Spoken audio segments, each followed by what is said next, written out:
جمال الوجود بذكر الإله وتصفو الحياة بنور هدى جمال. پھر چونکہ مسلمانوں کو جو معاملات درپیش تھے اور جو اندیشے لاحق تھے، ان میں ایک بہت بڑا مسئلہ یہ بھی تھا کہ کفار کی طرف سے مسلمانوں کے اوپر جنگ مسلط کی جاتی تھی، اور اس جنگ کے نتیجے میں بہت سے حضرات شہادت کا درجہ حاصل کرتے تھے. اس لیے یہ فرمایا جا رہا ہے کہ اگر کافروں کے مقابلے میں جنگ کرتے ہوئے، جہاد کرتے ہوئے کسی کی شہادت ہو جائے تو یہ بھی ایک بڑی عظیم نعمت ہے اس شخص کے لیے. چنانچہ فرمایا کہ وَلَا تَقُولُوا لِمَنْ يُقْتَلُ فِي سَبِيلِ اللَّهِ أَمْوَاتٌ، اور جو لوگ اللہ کے راستے میں قتل ہوں ان کو مردہ نہ کہو، بل احیاء، بلکہ در حقیقت وہ زندہ ہیں، وَلَٰكِن لَا تَشْعُرُونَ، مگر تم کو احساس نہیں ہوتا، یعنی ان کی زندگی کا احساس نہیں ہوتا. یہاں یہ بات سمجھنی چاہیے کہ جو شخص آخرت پر ایمان نہیں رکھتا، اس کے نزدیک تو جو کچھ ہے وہ یہی دنیا کی زندگی ہے، اسی میں جینا ہے، اسی میں مرنا ہے، اسی کی لذتیں اور راحتیں اس کو سب سے بڑا مقصد نظر آتی ہیں. لیکن قرآن کریم نے جگہ جگہ اس بات کی طرف توجہ دلائی ہے کہ یہ دنیاوی زندگی تو چند روز کی ہے اور نہ جانے کب ختم ہو جائے. اصل ابدی زندگی تو وہ ہے جو مرنے کے بعد شروع ہوگی. اس اخروی زندگی کے دو درجے ہیں. ایک وہ زندگی ہے جو مرنے کے بعد سے لے کر قیامت کے وقت تک جاری رہے گی، اس کو برزخی زندگی کہتے ہیں. اور ایک وہ زندگی ہے جو قیامت کے بعد اور حساب و کتاب مکمل ہونے کے بعد شروع ہوگی، وہ آخرت کی زندگی ہے. اس آخرت کی زندگی میں تو صورتحال یہ ہے کہ انسان کے جسم اور روح دونوں کو دوبارہ زندہ کیا جائے گا. لہذا وہ زندگی جسم اور روح کے اعتبار سے بالکل ایسی ہوگی جیسے کہ ہم دنیا میں زندہ رہتے ہیں. اس میں ہمارے ساتھ روح بھی ہے، جسم بھی ہے، اور دونوں کے باہمی تعلق سے وہ زندگی قائم ہوتی ہے. آخرت کی زندگی بھی اسی طرح کی ہوگی، البتہ وہ زیادہ مکمل اور زیادہ پائیدار ہوگی بنسبت دنیا کی زندگی کے کہ اس میں جسم کا تعلق روح کے ساتھ ہے تو صحیح، لیکن اس کو مختلف قسم کی عوارض لاحق ہوتے رہتے ہیں، بہت سی بیماریاں آتی رہتی ہیں. وہاں آخرت میں اس قسم کی کوئی چیز نہیں ہوگی، بلکہ جسم اور روح کا تعلق مستحکم بنیادوں پر قائم رہے گا. اور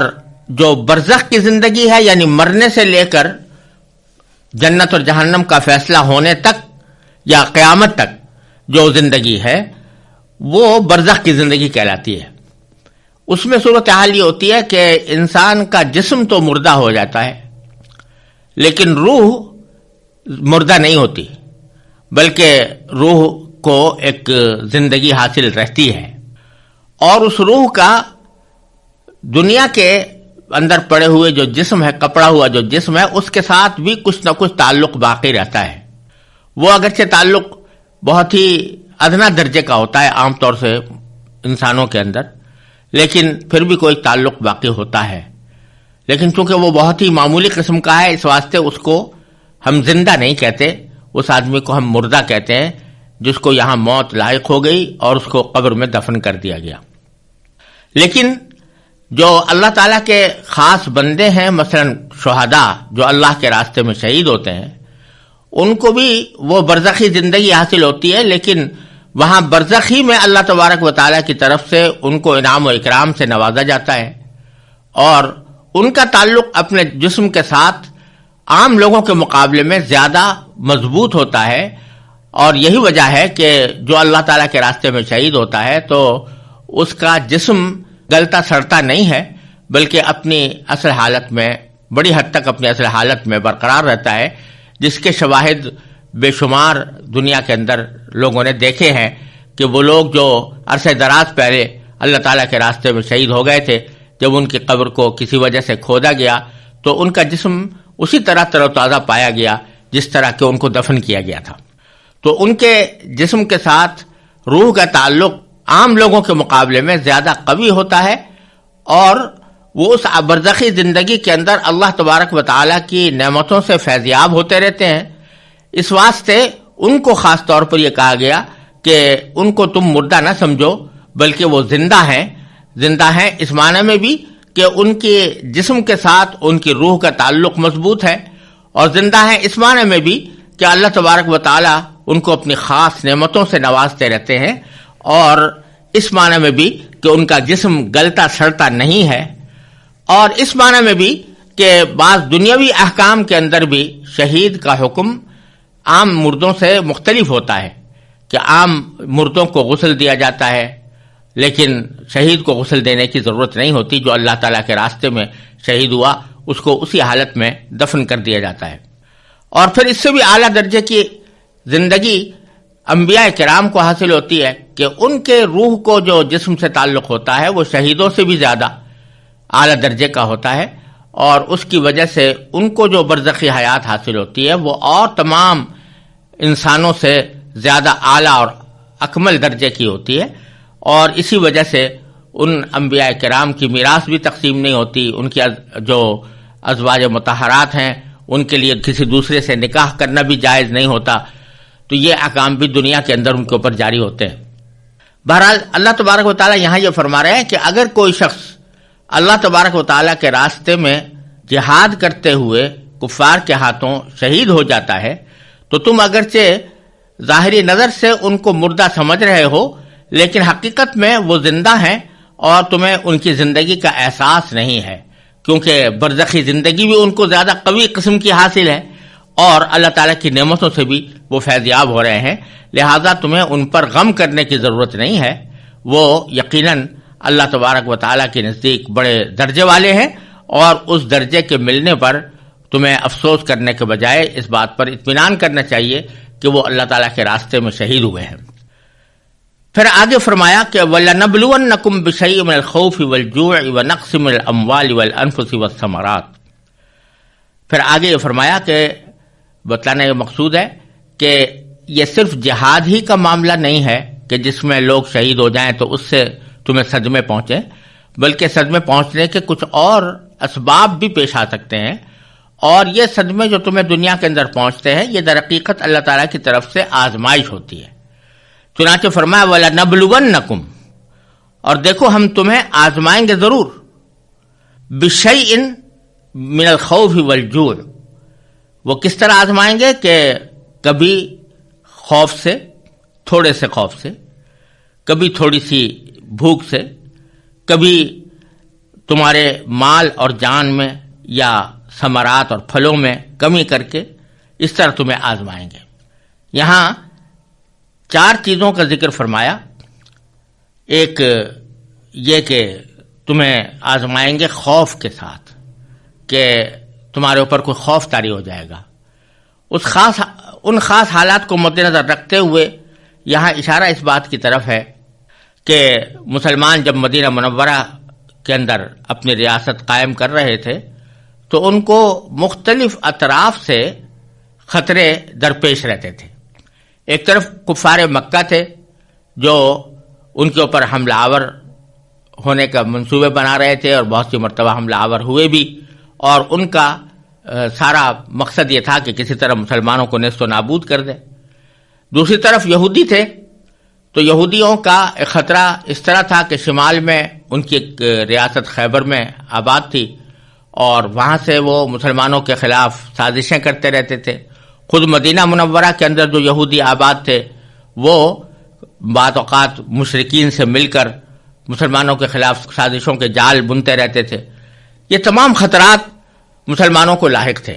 تو یہ فرمایا کہ یہ خطرات اگرچہ ان لوگوں کی طرف سے پیش آ رہے ہیں، لیکن در حقیقت یہ تمہاری آزمائش ہے، اور اس آزمائش کے ذریعے تم جب کامیاب ہو کر نکلو گے تو تمہاری پوری طرح تطہیر ہو چکی ہوگی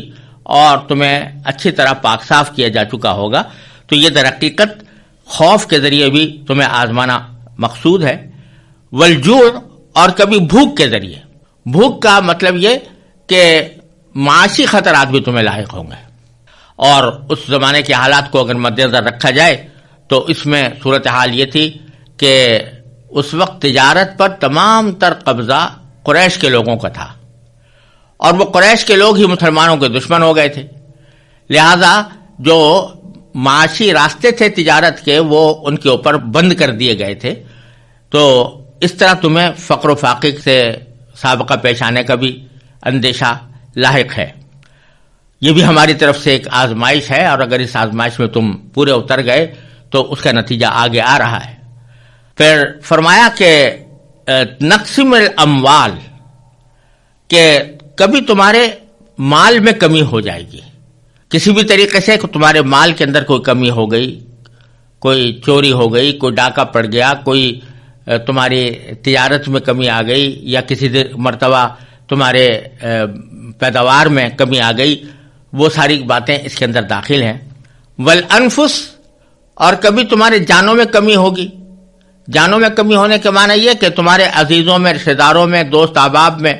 کسی کا انتقال ہو گیا اور وہ دنیا سے چلا گیا، تمہیں اس کی زندگی کے اندر تمہیں اس کے اوپر بھروسہ تھا، لیکن وہ دنیا سے چلا گیا تو اس کی وجہ سے تم اپنے لیے خطرات محسوس کرتے ہو، یا اس کی وجہ سے تمہیں صدمہ ہوتا ہے. یہ بھی ہماری طرف سے ایک آزمائش ہوگی. والثمرات، اور اسی طرح پھلوں کے اندر کمی بھی. اگرچہ پھلوں کا ذکر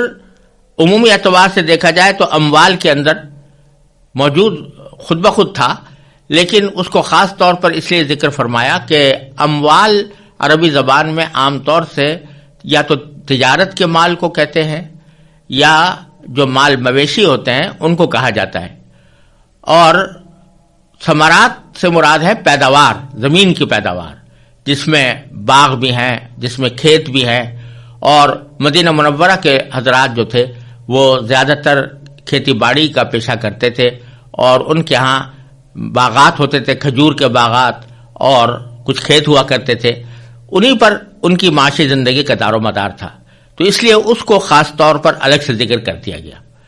تو بہرحال خلاصہ یہ کہ اللہ تبارک و تعالی نے فرمایا کہ ان سب چیزوں کے اندر تمہاری کمی آ سکتی ہے، اور وہ ہماری طرف سے ایک آزمائش ہوگی. اور بتلانا یہ مقصود ہے کہ یہ دنیا جو ہم نے بنائی ہے یہ جنت نہیں ہے. یہ دنیا ایک عارضی قیام گاہ ہے. اور ہم نے یعنی اللہ تبارک و تعالی نے 3 قسم کے عالم پیدا فرمائے ہیں. ایک عالم وہ ہے کہ جس میں خوشی ہی خوشی ہے، راحت ہی راحت ہے، مزہ ہی مزہ ہے، وہ ہے جنت. اس میں کسی غم کا گزر نہیں، اس میں کسی تکلیف کا گزر نہیں، وہ تمام تر راحت و آرام کی جگہ ہے. اور دوسرا عالم وہ ہے کہ جس میں تکلیف ہی تکلیف ہے اور راحت و آرام کا کوئی سوال نہیں، اور وہ ہے جہنم. اور ان دونوں کے درمیان دنیا جو بنائی ہے اللہ تعالیٰ نے وہ ایسی بنائی ہے کہ اس میں انسان کو راحت بھی میسر آتی ہے، خوشیاں بھی آتی ہیں، لذتیں بھی حاصل ہوتی ہیں، لیکن ساتھ ساتھ تکلیفیں بھی آتی ہیں، پریشانیاں بھی پیش آتی ہیں، صدمے بھی اٹھانے پڑتے ہیں. تو یہ ایک مجموعہ ہے رنج اور خوشی کا، اور تکلیف اور راحت کا.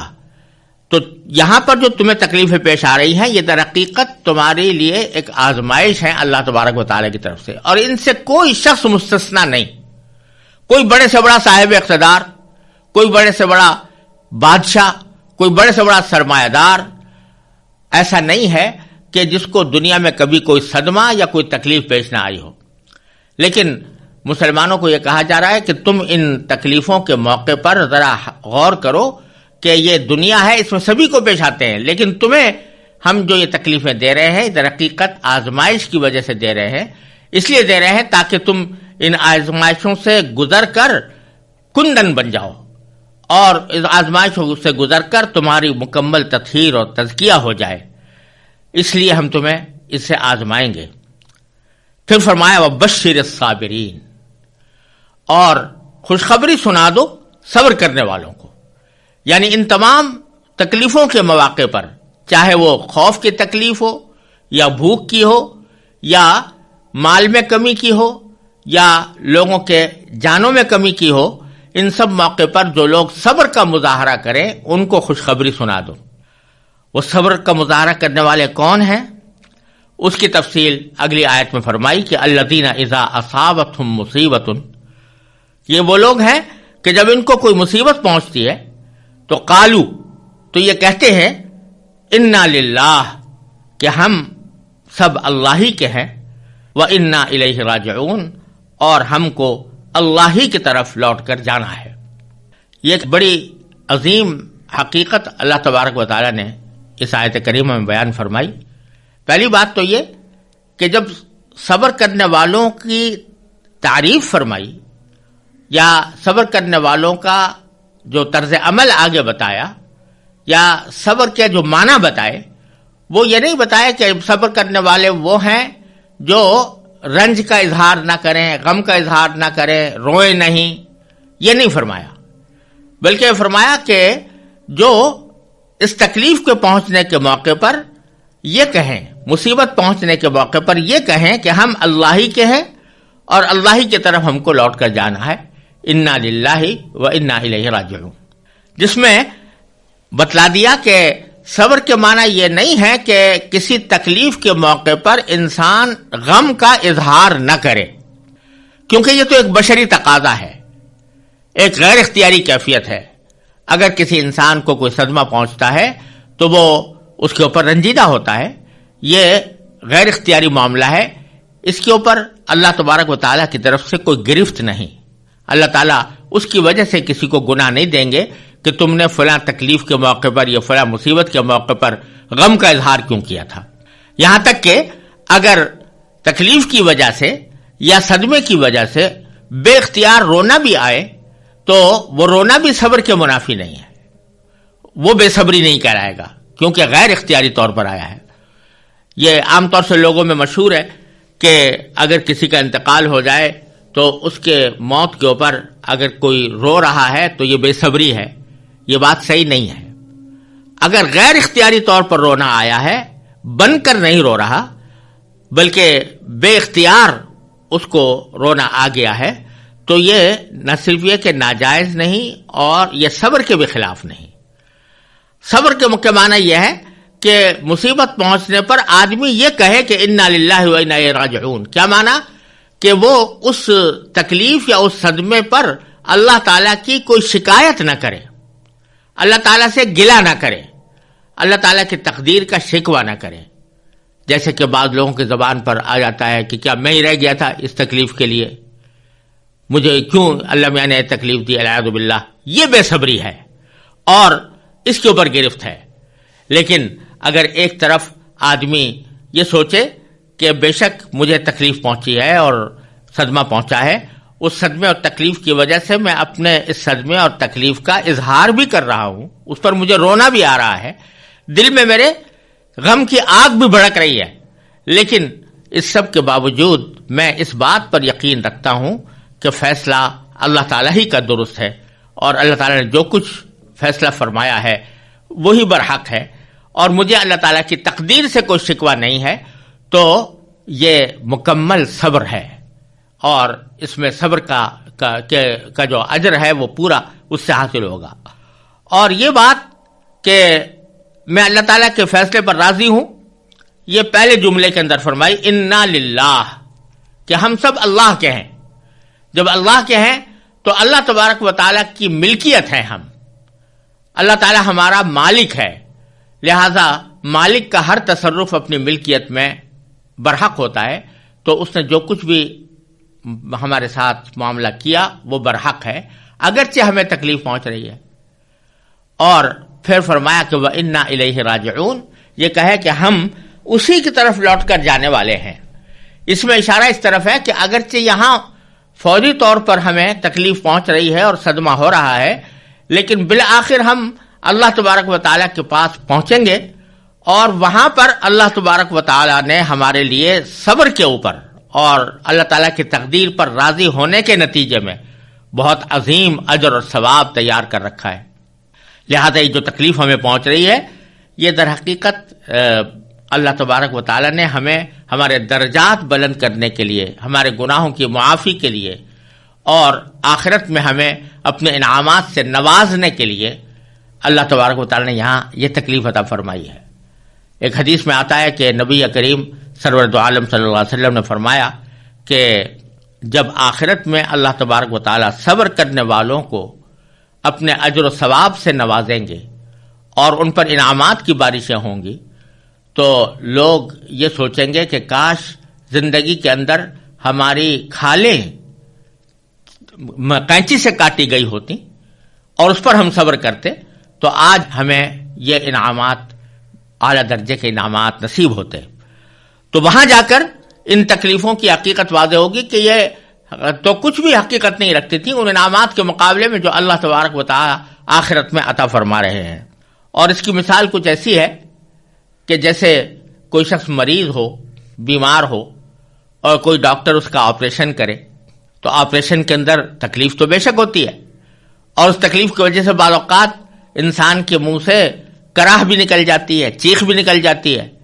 لیکن اس کا دل اس بات پر مطمئن ہوتا ہے کہ ڈاکٹر جو کچھ کر رہا ہے وہ بالکل برحق کر رہا ہے اور میرے فائدے کے لیے کر رہا ہے، اور اس کا نتیجہ بالآخر میرے لیے حق میں بہتر ہوگا، کیونکہ اس کے نتیجے میں مجھے صحت حاصل ہوگی۔ تو اسی طرح اس دنیا کے اندر جو تکلیفیں پہنچ رہی ہیں ان کے بارے میں سمجھنا چاہیے کہ یہ ہمارے مالک و خالق کی طرف سے اس لیے ہمیں تکلیف پہنچائی جا رہی ہے تاکہ ہمیں اس کے فائدے حاصل ہوں، تو ہم اسی کی طرف لوٹ کر جانے والے ہیں اور وہی ہمارے ساتھ انعامات کا معاملہ فرمائیں گے۔ اس واسطے ہمیں اس کے اوپر غم بے شک ہے، لیکن ہم اس کے فیصلے پر راضی ہیں۔ پھر آگے فرمایا کہ اولئک علیہم صلوات من ربہم ورحمہ واولئک ھم المہتدون۔ آگے زبردست بشارت ارشاد فرمائی کہ جو لوگ اس طرح صبر کرنے والے ہیں کہ چاہے تکلیف کا ان کے رویے سے اظہار ہو رہا ہو لیکن وہ اللہ تعالیٰ کے فیصلے پر راضی ہوں اور انا للہ و انا الیہ راجعون کہہ رہے ہوں اور اس کے معنی بھی سمجھ رہے ہوں کہ ہم اللہ کے ہیں اور اللہ ہی کے پاس واپس لوٹ کر جانے والے ہیں، تو ایسے لوگوں پر پروردگار کی طرف سے خصوصی عنایتیں ہیں، صلوات ہیں۔ صلوات جمع ہے صلات کی، اور لغت میں اس کے معنی آتے ہیں کسی کی طرف آگے بڑھنا، اور جب اللہ تبارک و تعالیٰ کی طرف اس کی نسبت ہوتی ہے تو اس کا مطلب یہ ہے کہ اللہ تبارک و تعالیٰ کا اس کی طرف خصوصی طور سے متوجہ ہونا اور اس کو عنایات سے نوازنا، یہ ہے صلوات۔ صلوات من ربہم، ان کے پروردگار کی طرف سے خصوصی عنایتیں ہیں، ورحمہ، اور رحمت ہے۔ تو متوجہ ہونے کا نتیجہ یہ ہوگا کہ اللہ تبارک و تعالیٰ ان کو اپنی خاص رحمت سے نوازیں گے۔ وَأُولَئِكَ هُمُ الْمُهْتَدُونَ، اور یہی لوگ ہیں جو ہدایت پر ہیں۔ تو گویا تین بشارتیں اللہ تبارک و تعالیٰ نے ایسے صبر کرنے والوں کو عطا فرمائی۔ ایک ہے کہ اللہ تعالیٰ کی خصوصی عنایت ان کی طرف متوجہ ہوگی، دوسرا یہ کہ ان پر رحمتیں نازل ہوں گی، تیسرا یہ کہ وہ اللہ تعالیٰ کی طرف سے صحیح ہدایت پر ہوں گے، اللہ تبارک و تعالیٰ ان کو گمراہی سے محفوظ رکھیں گے۔ یہ اتنی عظیم بشارتیں ہیں جو صبر کرنے والوں کو عطا ہوئی ہیں۔ اسی لیے کہا گیا کہ دنیا میں جب بھی کوئی تمہیں ناگوار بات پیش آئے، چاہے وہ معمولی درجے کی کیوں نہ ہو،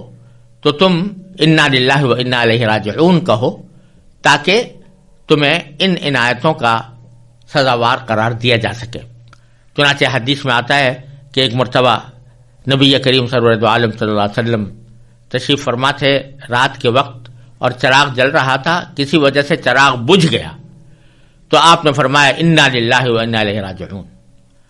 حضرت عائشہ صدیقہ رضی اللہ تعالی عنہا نے پوچھا کہ یا رسول اللہ کیا یہ بھی ایسا موقع ہے کہ اس کے اوپر انا للہ پڑھا جائے؟ تو آپ نے فرمایا کیا تمہیں چراغ گلنے سے تکلیف نہیں ہوئی؟ اور اگر ہوئی ہے تو اس پر انا للہ و انا الیہ راجعون ضرور پڑھنا چاہیے۔ تو معلوم ہوا کہ چاہے چھوٹی سی بھی بات ہو جو طبیعت کے خلاف ہوئی ہو، ناگوار ہوئی ہو، اس پر بھی انا للہ و انا الیہ راجعون پڑھنا چاہیے، اور انشاءاللہ اس پڑھنے سے اور اس کے معنی سمجھنے سے اللہ تبارک و تعالیٰ کی رحمتیں متوجہ ہوں گی، اور جو بشارتیں دی گئی ہیں، تین بشارتیں، وہ انشاءاللہ حاصل ہوں گی۔